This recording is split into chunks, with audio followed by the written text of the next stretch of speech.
तुम्हाला कोणत्या संकेतांबद्दल काही सांगायचे आहे का? मला तुम्हाला भविष्यात घडणाऱ्या घटनेबद्दल सावध करायचे आहे. सावध करायचे आहे? आता अशी कोणती घटना घडणार आहे? ती घटना काय आहे ते मी आपणास सांगू शकत नाही देवी, पण इतके मात्र नक्कीच सांगेन की भविष्यात अशी कुठली घटना घडली तर त्याबद्दल निर्णय घेताना आपण पुनर्विचार करावा. मी समजले नाही, माझ्या निर्णयाने असे काय होणार आहे? नको ते काही घडणार नाही ना? मी आपणास सर्व काही सांगू शकत नाही.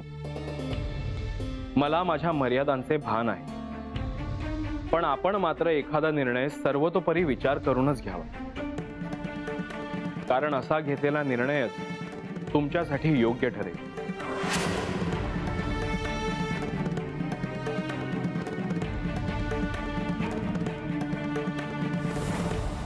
असं काय घडणार आहे? देवा, मला असं का वाटतं हाय का काहीतरी होणार आहे, काय ते नाही कळत. पर बाला मी असं काळजीत नाही पाहिलं आधी.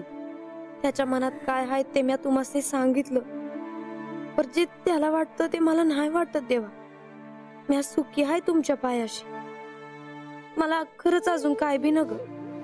माझा तयन माझी बराबरी नाही. त्या कुठं म्या कुठं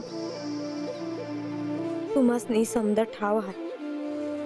मुर काय होणार आहे ते मला, माझ्या बाला आणि माझ्या माणसांना सांभाळून घ्यायची. आमच्या हातनं काय बाय चूक झाली असेल तर चूक पोटात घ्यायची.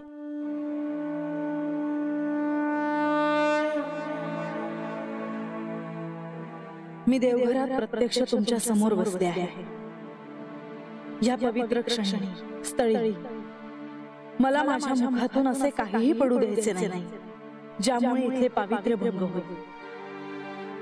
पण खरं तर मी माझ्या सुखी संसारासाठी, माझ्या आत्यंतिक प्रेमासाठी काहीतरी मागते आहे. माझ्या प्रेमात संसारात जे कोणी येईल त्याला मी बाहेर काढण्याची इच्छा ठेवली, तर त्यात मी काही चुकीचं करते आहे असं मला अजिबात वाटत नाही. श्री खंडेराय आणि चिरंजीव सौभाग्यकांक्षिणी म्हाळसा यांचा शुभ विवाह शुभ वेळेला या शुभ तिथीला करण्याचे योजिले आहे. हे शब्द जेव्हा माझ्या कानावर पडले तेव्हा मला काय वाटले हे आजही शब्दात मला नाही सांगता येणार. पण त्यात बानू नावाचं विघ्न आलं. आता मी तिला या जेजुरी बाहेर काढणार. त्यासाठी मी माझी सगळी अस्त्र शस्त्र वापरणार. आशीर्वाद असा